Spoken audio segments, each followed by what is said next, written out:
You're listening to Angelneers, the podcast. Angelneers is a Silicon Valley community for startup builders where experienced operators share their firsthand knowledge on how to build and scale startups. I'm your host, Oleg Kujikov, and today we're going to play an episode with Ryan Howard, who I interviewed for another podcast that I host called On the Health Record. Ryan is the founding CEO of a digital health company called 100 Plus, which specializes in remote patient monitoring. He's also the former CEO and founder of Practice Fusion, a developer of an electronic health record system that was acquired by Allscripts in 2018. In this episode, Ryan addresses the finer points of how to build your company the right way. We have a great interview for you today. With all that being said, I hope you enjoy it. Let's play the tape. Ryan Howard has been a founder and CEO in the healthcare technology space for just over 15 years. In 2005, he founded Practice Fusion, an EHR company and direct competitor to DrChrono. He founded his second company in 2016, which provided a remote patient monitoring device and services to Medicare patients. Ryan has worked with several highly recognized business coaches, including Bill Campbell, Tony Robbins, and Dr. Oz. Did all that sound about right? It does. I appreciate that. Awesome. Well, let's start here. Tell us a little bit about yourself and how you got started in this business. You know, for me, the culmination of what kind of pushed me into being an entrepreneur, and then in the EMR space and in the healthcare space in general, was first of all, I think that I was always a bad employee. I never, I always thought I had a better idea than my manager or the boss, whoever the boss was at the time dealing with me. And I used the word, the phrase dealing with me intentionally because I was a pretty big pain in the ass. And so I think that was it. I always thought I had something a little better. Whether I did or not is another conversation. And then, the healthcare piece, when I started Practice Fusion, for example, I had previously been a product manager for a company that was bringing EAI tools to market. So we were effectively streamlining Walmart's supply chain. And during that time, a good friend of mine got leukemia, and I ran the team and training marathon. And, while I was doing that, I recognized that, when I die, my legacy would be that I added a fraction of a penny to Walmart's share price in the upside scenario. And that was really the genesis that pushed me into healthcare. A lot of my skill set at the time mapped over to healthcare. I started working for a healthcare company, Brown and Tolan in San Francisco, a very large medical group, solved the problem space of, all these practices. Literally every one of them was disparate. Not a single practice was exchanging data. This is around 2002, 2003. I also recognize that the average individual sees 18 different doctors in their lifetime, and there's a quarter million deaths a year simply from the unavailability of medical information and your other charts, data that should clearly flow practice to practice. And that was the genesis of going into the space and then also starting Practice Fusion as well. Awesome. So you've been a founder and a CEO for over 15 years. One of your favorite talking points is protecting yourself as a founder. Can you speak at a high level about the role of founders, what they do, and why they might need protection?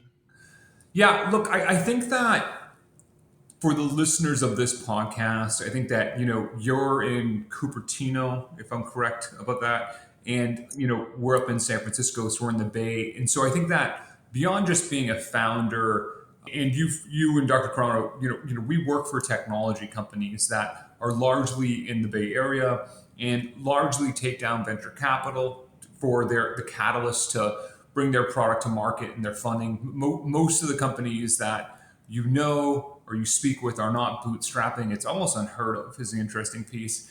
And so by doing that, a lot of interesting hooks and obligations come with that most founders, simply ignore. And it's not blatantly ignored, in my opinion. What I've learned over time, from being one, is that we're simply naive. No one's telling you all the downside. And a lot of people are incentivized not to tell you the downside. So, like if you start a company and it has some merit and it's novel, and I think as an investor, I can make some money off it and get a return, I'm going to fund the company. But what you don't know in that process, and you're excited, right? If I give you $5 or $10 million, you're living your dream. But what you don't know is that half of all founders, according to the founder of Sequoia, half of all their founders after a Series A financing are let go, are terminated after 18 months, and that's very early in the journey.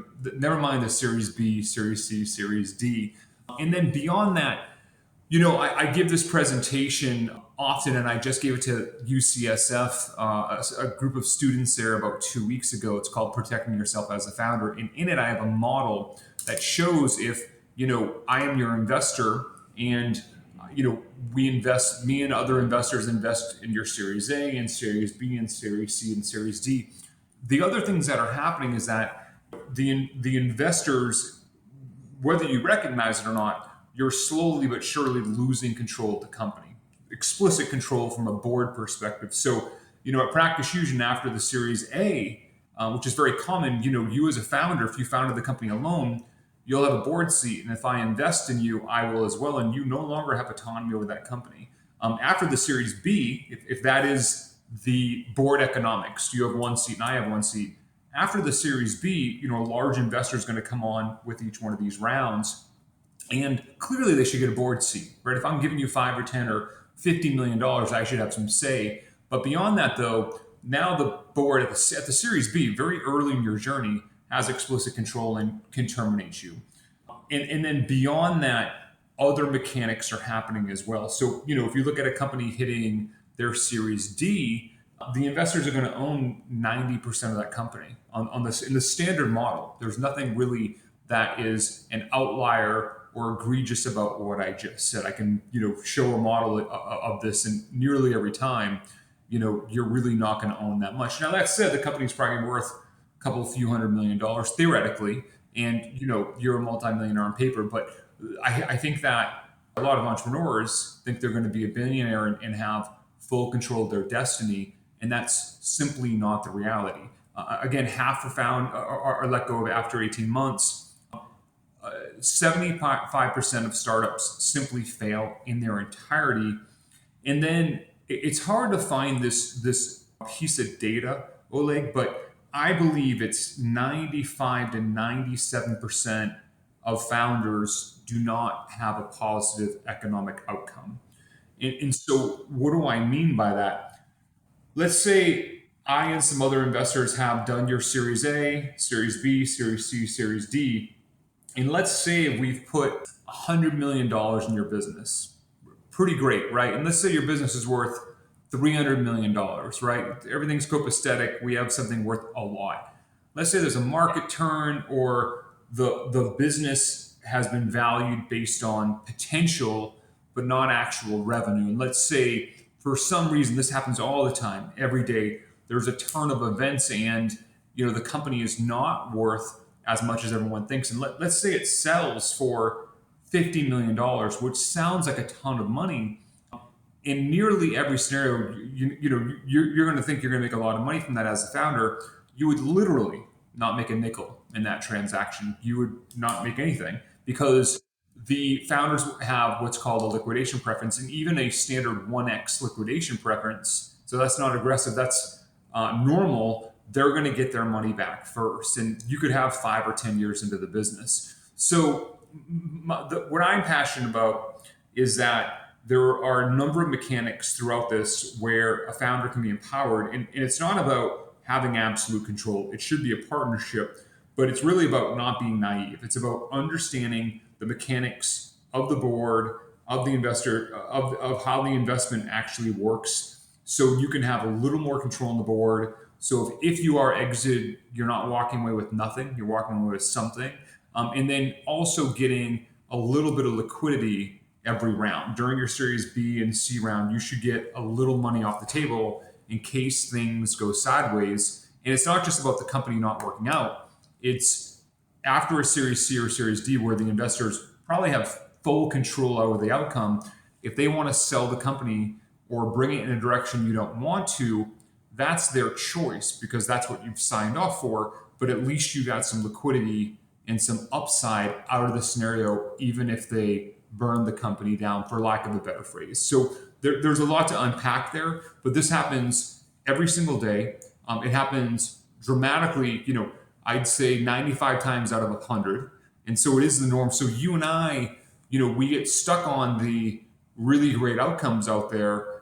No one is standing on their soapbox talking about the failures, but they empirically overcast and outnumber the successes by a 9-to-1 ratio and then some. So it's more likely to happen than not. I mean, candidly, if I could hedge against every startup in the valley, not that I'm an investor in that light, but if you could do that, you'd make dramatically more money than trying to pick the winners. And so there's just some ways and mechanics to protect yourself and still have a positive outcome and not be taken advantage of, and that I really focus on. So I put together a package that helps founders navigate that.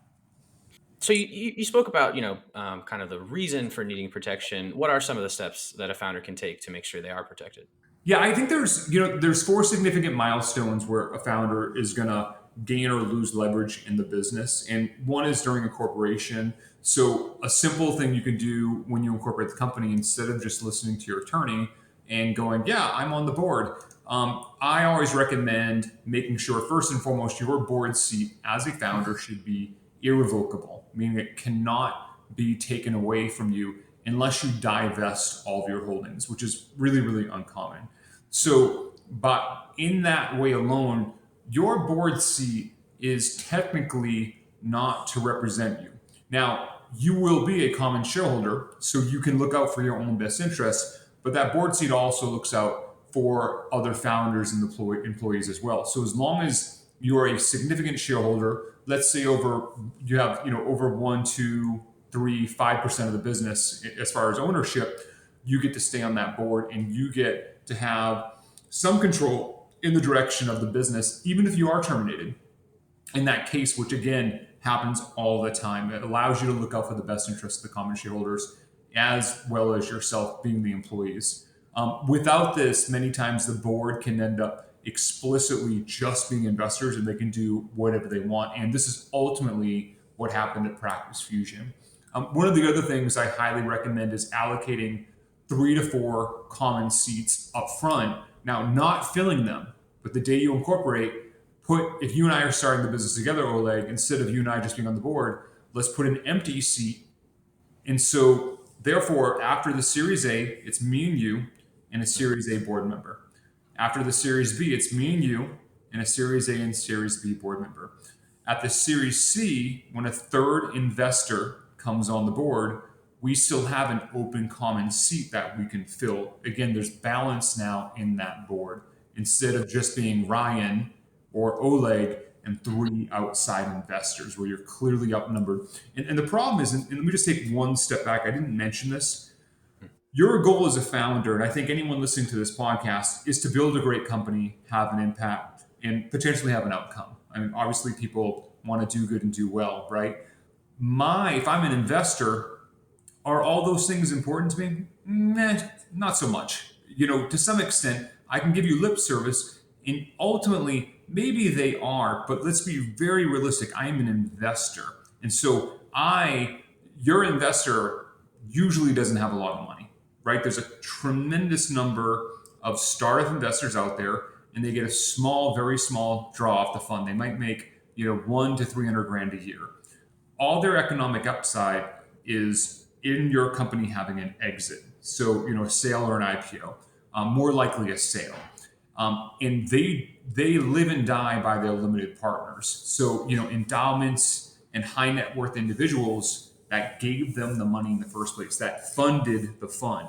So if they're not performing, they don't eat, right? And if they're not performing, they're not going to get their next fund. So the net is that, again, your goal is to build a great company and have an impact. Their goal, just to shorten everything I just said, is to have a financial outcome. And many times these are competing interests. And so back to kind of the mechanics, at the incorporation, the board structure is really critical here. A few other points during your, initial fundraising, most founders I see do not have an employment agreement. It's maddening to me. They either don't even have one, or they have the same one their employees have, which they're the founder. They took more risk. They should have some additional rights. So things like a robust severance package. If I come work for your company, Oleg, as your chief marketing officer, I'm going to have a severance package in there. I'm going to have equity acceleration and salary for 6 to 12 months if things don't work out between us, even if it's my fault. That's a standard executive package. You need to go negotiate that on your own behalf because no one else is going to do it. The other piece, so if you do get fired and if the board controls the company, you need to be a big boy, a big girl, and know, that can and may happen. But you can also, or at least walk away with some dollars in your pocket to allow you to have some space and think about your next move. Instead of, I know a founder that that had a pretty high profile termination. He saw some of my stuff online immediately after, and he called me, and unfortunately the ship had sailed, but he walked away with no money, and he had none saved up because he had put it all in the business. It was just tragic to see. So there's a bunch of other things, but these are just two macros. It goes on and on. Board structure, the actual board members you're hiring. There's a number of different things you can do, but those are two solid mechanics or strategies that can help you be in the role longer. And it's not just about I'll always emphasize, it's not just about fully insulating yourself, because it doesn't need to be a zero-sum game where you win it. If you're not performing, or there's a better human out there that can run the business, you shouldn't be the CEO. And I've come to realize, if there is a better person, I'd rather have them run the company because I'm a pretty big stakeholder. And if they can derive more value for my, the other common shareholders and the employees and myself as well, that's awesome. I can go take a break and they can go kill it and the company will be in better hands. But it's really about just not being taken advantage of in that case, where you're just, because you're naive or uninformed, because it's your first rodeo, that someone comes in and bumps you up because they want to sell the company or drive it in a different direction. Awesome. I feel like I learned a lot. Thank you for sharing. I feel, much more excited about the potential of this hypothetical company of mine, and we're going to bring it on and do a lot of great things. But yeah, let's keep going. You've been coached by, some pretty famous executive coaches, Bill Coach Campbell and Tony Robbins, who are both highly regarded, among others. Can you take me in the room and tell me what those coaching sessions are like? Maybe speak about each one, because I figure both probably have their own styles. So what's it like in those rooms? Yeah, so Bill Campbell passed away a few years back. Bill was had a lot of interesting wins and losses. He was with a company called Go years ago that was incredibly well funded with hundreds of millions of dollars that failed. And then he went on to be the CEO of Intuit. And I believe he brought him from 60 million to 6 billion in revenue. So he had seen kind of massive successes and failures. And I tend to think we're more defined by our failures over time than our successes and our learnings from them. And he definitely had gone through that. When he passed away, he had been, coaching the CEO of Google, was on the board of Google. He was best friends with Jobs, on the board at Apple. So he, and then Cora Tellez, who's the former CEO of Blue Shield California and HealthNet, she was on my board at Practice Fusion.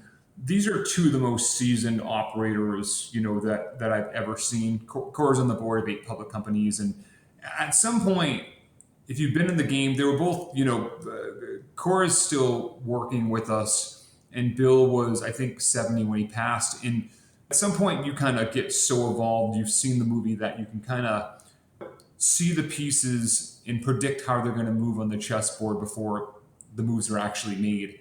And so Bill's big piece was about, a lot of people that I see at this level, and Bill and Cora as well, it gets more behavioral, right? If you're having a struggle, they can tell you how to navigate the different personalities. Bill was an expert on venture capital, fundraising, bringing a company public. He focused very much on predictability. If the company was predictable, it was ready to go to market in a public offering, and if it wasn't time to go. Cora helped us navigate at Practice Fusion a lot of volatile personalities that we had on the board. So we had a lot of venture capitalists that were quite challenging, and it was remarkable to see 5'2", Filipino woman take on these seasoned male venture capitalists and put them in their place. And she's remarkable in her own right. So they're both just phenomenal. Cora remains a big influence. Tony's a little bit different. He's an investor in 100 plus. He's, kind of what you see on a lot of his podcast and his other coaching efforts. When he's with you, he's more focused on changing your psychology. He's using techniques like NLP. So he'll go, Oleg, you started this business and you're down today. What are the 5 best reasons that you can run this business? And by saying those and reciting those out loud with intent, that will change your psychology, which is, really compelling, powerful stuff. And that helps me a lot. I think the job of a CEO is massively isolating, right? You don't have a lot of people to talk to. There's not a lot of people at your level. Most of your employees, tend to want something from you, right? They want a raise or praise or whatever it may be. And so and you can't tell them all of the gnarly parts of what's going on with the business. It might cause fear, right? So, there's a lot of struggles of finding someone to simply vent to. And I think if you're going home and telling your spouse or significant other or wife or boyfriend or whatever, you can do that once in a while, but at some point they're becoming your psychologist, and it's going to erode your relationship. So it's a tough job, and it's really important to have a great team of coaches. And these 3 people in particular have all been really, really instrumental in helping me manage items that I found insurmountable at the time, and really developing my leadership philosophy. 2 other notables are Christina Harbridge. She is the CEO of Allegory. She coaches a lot of the TED Talk speakers, and she's brilliant in her own right. And then Melissa Derby is a renowned coach to Fortune 500 CEOs that takes a totally different approach on eliminating psychological blocks, kind of like Tony Robbins, but she uses a totally different technique. And so they're all incredibly interesting and have been massive assets. And I encourage everyone that is in the role to put a team around them, much like this, of people who have seen and conquered these different challenges. And I think that this team around you isn't just limited to people who have been doing it for 30 years. It's a great executive assistant, right? It's a great physical therapist. I think it takes that type of team to ensure that a true CEO is running at top of their game, especially when you're running a really large company that has a lot of value and is very high stakes as well. Would you say that being an entrepreneur is the only job for you, or if you had to choose, what kind of job would you do instead? That's a good question. I don't think it's the only job for me. I actually, and this is a little off track from your question, I tend not to recommend it. So it's one of the most challenging jobs. I think it's almost like I said earlier about the venture capital thing and getting excited about. You keep seeing these $1 billion outcomes, but the reality is that there's dramatically more carnage than there are these $1 billion outcomes. So I think the job is incredibly challenging, if not impossible, sometimes massively stressful. I would argue unsustainable, especially for other relationships. Someone once told me life is a balance of health, wealth, and love. And if you imagine those on a pie chart, whenever you pour more energy and attention into one, sometimes the other one is going to suffer, especially when, it's a company. You're going to put so much time and energy into it. Likely, you're going to have less time either for your body on the health front or your personal relationships being love. And that can be love as in an intimate relationship or just your family, right? And so those are going to get either less attention or dysfunctional or become non-existent. So I don't paint it with doom and gloom. I think I'm just a realist, and it's a really challenging job that, sometimes I ask myself why I did it in the first place. For me, the social impact's really, really critical. So on my hardest days, I look up and, this year we've assisted, 10,000 grandmas in getting with my current company and getting better healthcare. And that's really rewarding and it makes it worth it. For me, I think if I wasn't doing this today, I would be doing one or two things. I make my own chocolate and it's Bean the Bar and I make it from scratch and I'm really passionate about it. And I think there's an incredible business there. So it's a pet project, but I think I could scale it into something larger or at least, something to maintain my livelihood. And so that is something I will likely do at some point. That said, my next project when this is done will likely be in politics, a political platform that I think it's where it's been eating away at me that I can't turn it off. And I think that to answer the beginning part of your question, Oleg, it's like kind of like, why do we do this if it is so hard? And I think that, comes to because I have to, because we have to, because that calling is so much louder, it outweighs the pain. And so I have a project that, I've been dreaming about for a few years that will be, the next thing I do at some point over the next few years that I'm really stoked about. That was a great answer. I did not expect that. So thank you for sharing. Another bit of a mind bender, what do you think that regular working folks can take away from these kind of founder lessons that you've shared with us? There's a lot of people that aren't executives, that aren't starting companies, that have their regular 9 to 5. Why should they maybe take on an entrepreneurial mindset? Look, I don't think, I think that a lot of entrepreneurs, for me in particular, a lot of this feels like it's never come easy. So I do think that, the risk is real, right? I sold my house and by the time my last company got funded, I had a house in foreclosure and I was 4 years behind on my taxes and I needed 2 root canals and I highly don't recommend that path.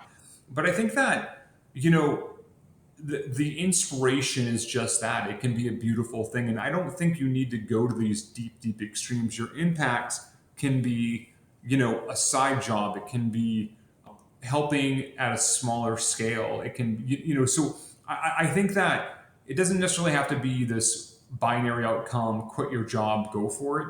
But I think that, waking up and being inspired and making an impact in your own right. And it doesn't have to be altruistic per se. I know a lot of people that are passionate about mapping the bike routes in San Francisco. And I think that that's great. I think a lot of the techniques and tips out there that the entrepreneurs need to use, because if you're in a hyper growth company, you're constantly waking up to new situations that you've never seen before and you have to hack them. And so really what Tony Robbins and Christina Harbridge and Cora and Bill are and were to me are accelerators, right?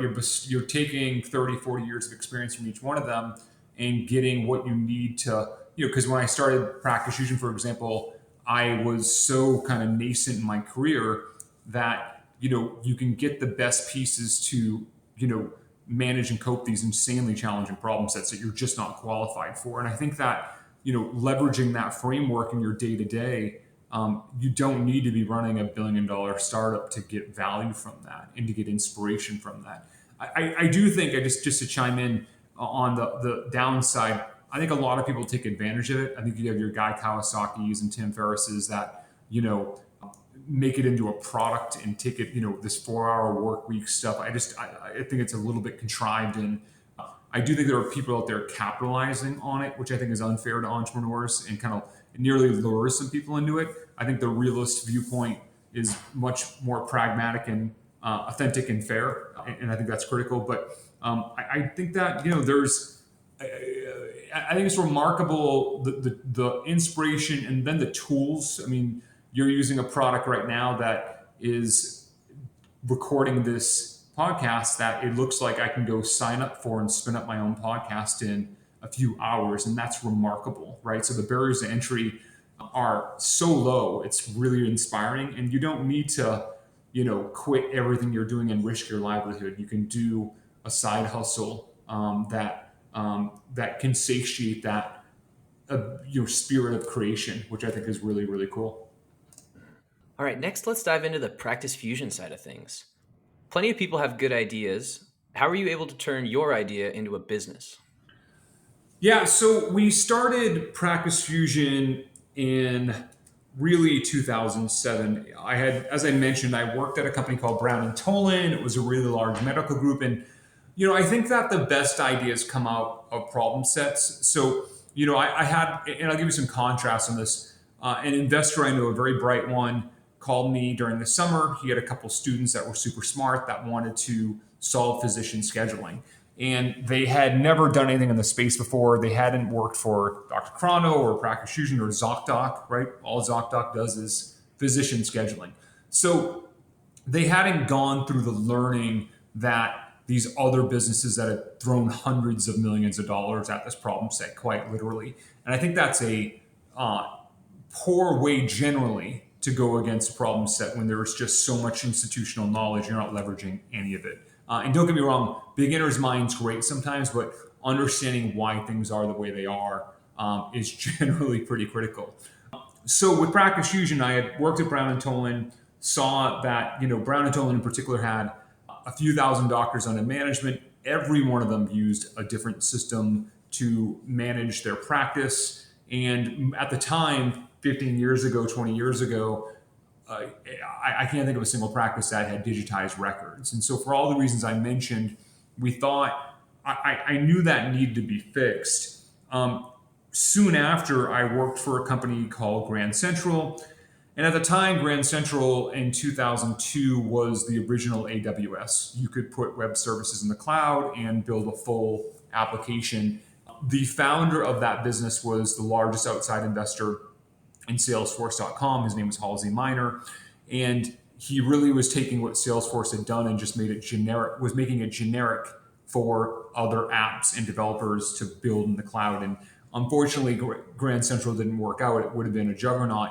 But that model of bringing this service into the cloud, we knew these doctors didn't have IT resources. We knew the mass majority, 80% of them plus, were in small practices. So they were in small disparate practices. They didn't have an IT resource. They were cash constrained. They didn't want to manage the tech. And in contrast, or along with that, you had companies at the time like Allscripts, soon after Epic, et cetera, that were charging, literally $50,000 to a practice that couldn't maintain the technology. And then the practice is making, a primary care doctor is probably making 160 to 180 grand a year. So imagine yourself, I don't know what you make, but imagine paying 20 or 30 grand for a piece of software in your life. You would just never, ever, ever do it.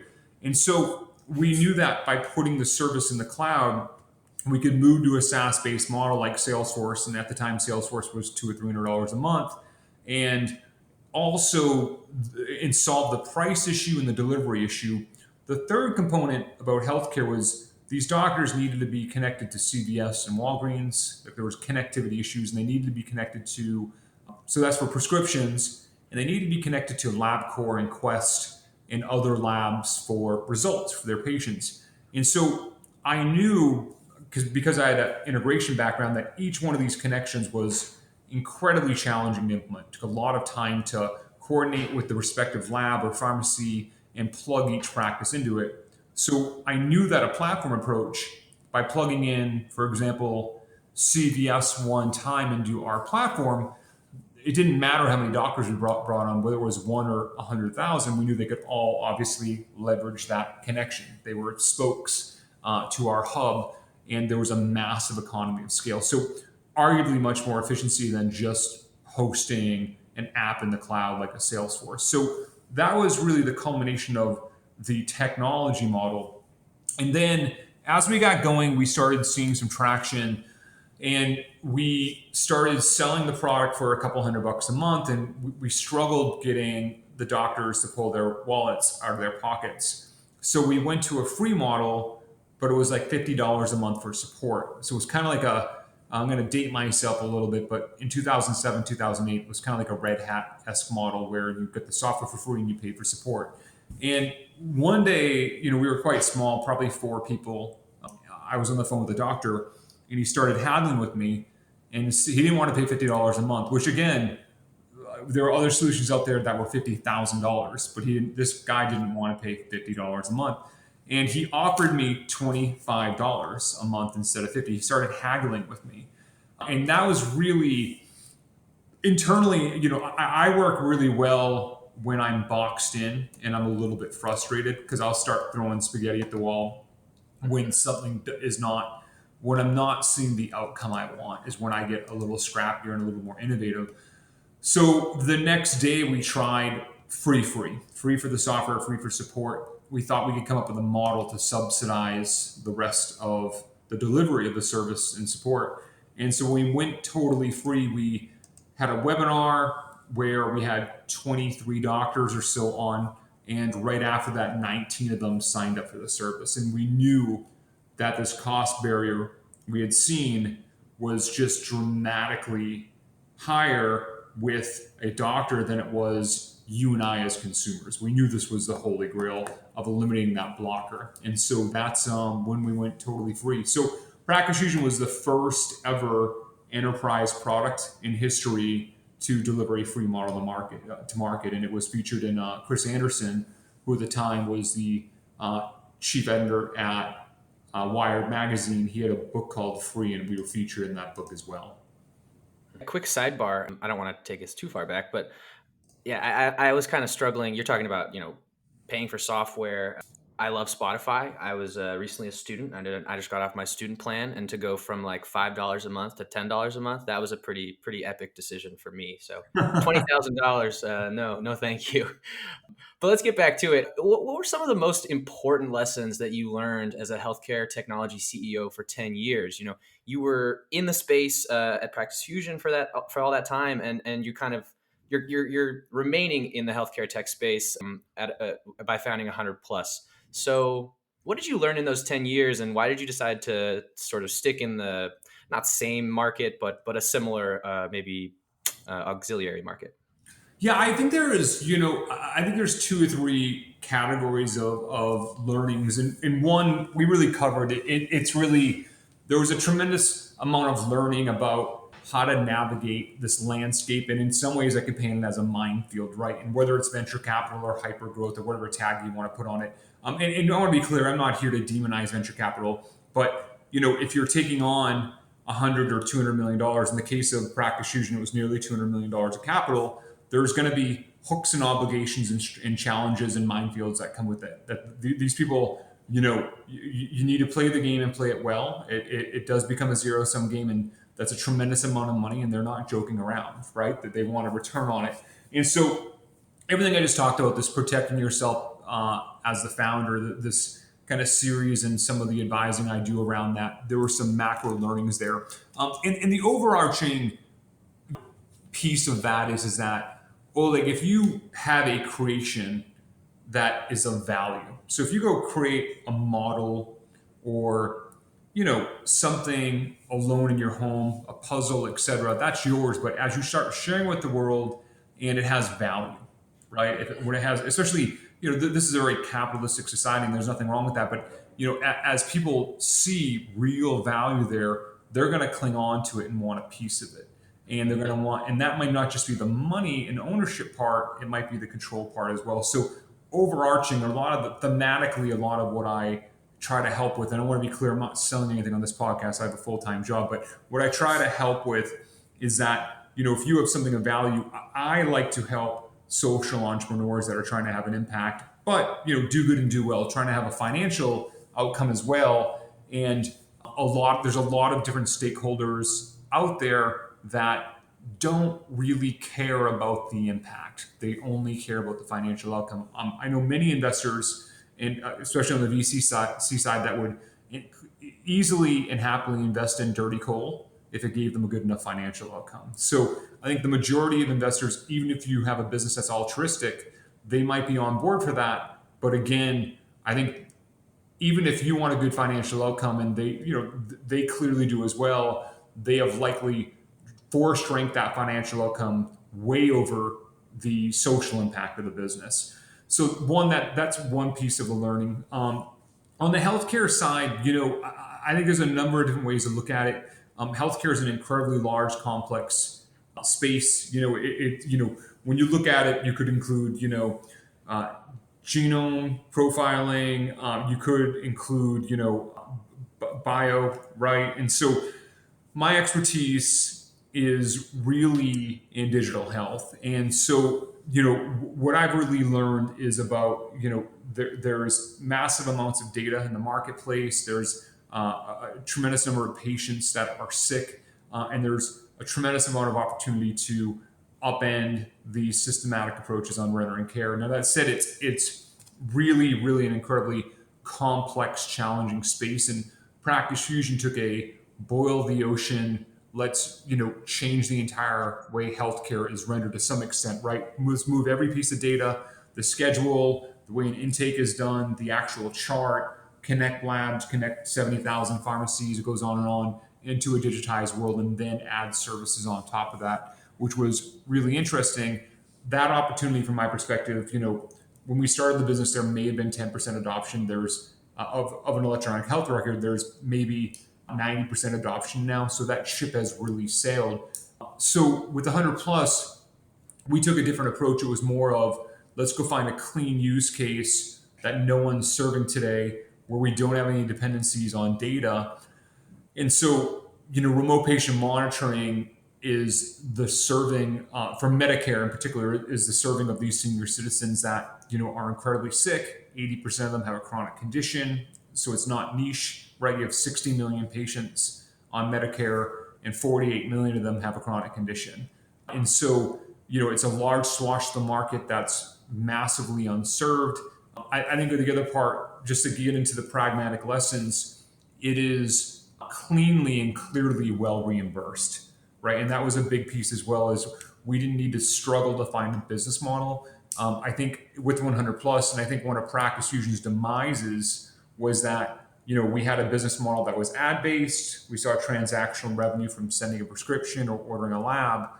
But ultimately, when I left the company, the board hired a pharma CEO, and without unpacking all that, they focused on extracting, they focused on monetization, and they had a person who, had a lot of pharma experience leading the company. And that causes, or that did in this case, and in many cases I've seen, causes, ethical issues, right? You have this asset of patients and doctors and the relationship between them and the data, and it can be monetized in a number of different ways. And you can push the boundaries of, from a regulatory perspective, of how that's done. But having, it's not just core values. It's having clear ethical guidelines and having checks and balances, and ensuring that, someone, at least one person, if not more, on the board long term to shepherd these decisions. And so those are some, I'm bouncing around between the model and the ethics of the business as well, but those are some of the rapid fire lessons that I've had. So how do the ethics of your company affect the bottom line of the business? You've kind of spoken already about, how it happened in Practice Fusion's case. And I guess I want to know, like, what's more, so number one, how does it affect the bottom line? And then two, what's more important, ethics, or is it like compliance and efficiency of the EHR? What do you think is more important? I'm not sure if I can answer that directly, but let me answer the first part to the best I can. I think that we were, and not to toot our own horn, but at Practice Fusion, we brought a new model to market, right? Free enterprise product, and we found novel ways to monetize it.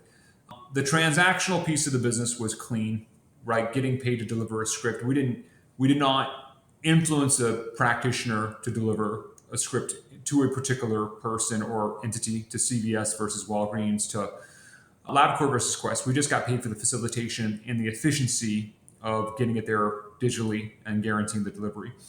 The data piece, I feel, was very much in our integrity. So we anonymized data per HIPAA standards and use that data, much like a 23andMe, to push the science of medicine forward for better and faster therapies. Where the business model got sticky was on the ad-based model. And so, getting into ethics, I'll just, talk about probably one of the reasons we're on the call today, and I get asked this a lot. So the year I left Practice Fusion in 2015, the company had nearly 80% revenue growth. So I brought it to, or my team while I was there brought it to a $50 million run rate. So we had a big business no matter how you look at it. And it was, valued at nearly $700 million, and that was great. And that at the time, the conflict I had with the board was that the IPO window had closed and the board wanted to sell the business and I didn't. And so they had, back to my earlier lessons that I shared with you, Oleg, they had more votes than I did, and I'm a big boy, and that was that. That's what you're signing up for, right? So they wanted to sell the company, and that was their intent. Now, in the interim, they brought on a pharma CEO, and we had an incredibly strong core value system, and people lived and died by it. But it didn't matter, and it doesn't matter. And why do I say that? Because I can instill that in the team, and they can bleed blue in the case of Practice Fusion. But ultimately, the board and the CEO are going to make a decision by themselves on what the agenda and what the operational plan of that business was. And the agenda became revenue at all cost. And that was that. And so the business went on to do deals with Purdue, and the business rotated. I believe I wasn't there, but I believe the business rotated 250 million ads for opioids to patients, which breaks my heart to hear, right? And so my point is that you think you're going to be there forever as a founder. You're likely not. And the day you're gone, you have no more say. You might even not have, in my case, I didn't have visibility. So I read about this in January when everyone else did as well. So, what can you do to mitigate that? What we've done at 100 plus, still imperfect, but what we've done at 100 plus is we put a deeper code of ethics in place where everyone coming into the business has signed it. It's a contract. And so we have explicitly said up front, we're not going to do any business with pharma. Not to say pharma is evil altogether, but it's just a very slippery slope. So we're not selling data to pharma. We're not doing pharma advertising. It goes on and on. And so we did that up front, but obviously we had been through a rodeo or two to learn that. And that was one piece. Now we'll make sure that any board member coming in the company and any new leader, as we already have, signs that as well. So let's say I get fired tomorrow or I get run over, whatever it is, I'm gone. You're only as strong as the ethics of the leadership of the business. The business doesn't have a conscience, it's the individuals running it.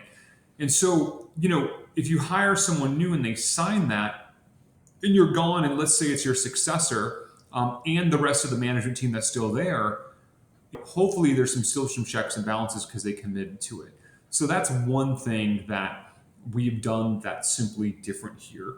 I think the other piece is that we just have a clear path to revenue in this business that is, it's just cleanly ethical. There's no question or there's no potential for it to be corrupted. Where Practice Fusion, the ad-based model, I think when you look at this, you look at, a Facebook, right? And you look at a business that has been used to catalyze genocide in Burma. And that's just factual. And it's funny, as I say that out loud, I feel like I'm putting on a tinfoil hat and speaking in conspiracies, but I'm not. And so, I think for both of these examples, and I don't have 50 of them, but I have like 4 or 5, an ad platform can clearly be weaponized. And in these two cases, they were. You have businesses like, your iPhone, for example, so Apple, and your sneakers from Nike, they've leveraged slave labor to deliver you these products, right? And so a business can be corrupted in many, many ways. In the best of the businesses out there, there's a lot of weakness. So how do you instill that it has a conscience? It's, in my opinion, it's hiring the right people. But, what I saw after I left Practice Fusion was, everyone was afraid of losing their jobs, so they kind of just went along with it. So I think that you'll believe the strongest of your team will do the right thing. But I think that when their family and their livelihood is on the line, they're going to simply go with the flow many times. And so what else can you do up front to build a framework like a code of ethics to ensure that your vision is carried out after you're gone? And again, the irrevocable board seat, a framework for code of ethics. These are some ways that you can do that. So after you left Practice Fusion in 2015, you quickly pivoted to a new venture in a new space. Can you tell me more about, what you decided to do with your quote unquote free agency, and maybe tell me why you decided remote patient monitoring? Yeah, so the business itself, 100 Plus, has gone through It's in its second iteration. We did pivot it. We started off as a device manufacturer. We built a device that detected cardiac arrest real time. It was very novel. We did struggle, in just full transparency, finding a great product market fit. The product, again, was novel. It worked incredibly well, but it was geared towards seniors, and we found that they all wanted it, but they were just unwilling or unable to pay for it. Medicare, so this started around 2016. In 2018, it was announced that Medicare would be reimbursing for remote patient monitoring. So putting a FDA approved device on a patient, including our device or blood pressure cuff or blood glucose or scale, it goes on and on. There's no limitation as long as it's FDA approved. And so we found that we were in a position where we understood seniors really well. We've been working with them for 2 years. We understood the problem space, how to talk with them, how to engage them as well. And then we had a technology platform that would take data from an IoT device, right, a connected device, consume it, and render it to the end user. We also were in this serendipitous spot where we had kind of the cream of the crop of the Practice Fusion team with us, where we, now that Medicare is reimbursing the practitioner and the product theoretically could be subsidized to a patient, we just thought we had the perfect storm. We had experience with the seniors. Clearly, we knew the doctors well, how to find them online, how to message them. From our Practice Fusion experience, we had built arguably the largest cloud-based platform of doctors in the shortest amount of time in history. And then we already had this tech stack built. So we retooled it rapidly, and we brought on additional devices. We got out of the hardware space altogether, but we still distribute hardware. We just don't build it anymore, which is an incredibly challenging business, a discussion for another podcast. But we have we formally launched. We went to a beta end of last year. It went really well, and we have ramped, a remarkable business this year. We manage over 10,000 grandmas and grandpas right now. The business is on the cusp of a $10 million ARR. So it's just, it's been an aggressive ramp, which has been super exciting. And so it's really not, sometimes it takes a little while to find the right product market fit. And then, Oleg, sometimes, once in a while in your life, things will click and they just come together. Not to say it's perfect. We're like any other startup. We have other needs and challenges and struggles, but sometimes things just work really well. And so I'm really proud of the business where it has a strong board, it has a strong code of ethics, it has a strong revenue model, it has a strong impact, and we've built something pretty significant. I think that next year in particular will be a banner year for the company. All right. Well, that was awesome. Ryan, believe it or not, I have more questions, but we're gonna close it there. So we gotta get you back on here. If you liked our show, please share it with someone who you think would enjoy it. Ryan, we appreciate your time. Thanks for sharing and teaching us. This was fun. Awesome. Thanks, Oleg. Have a great day.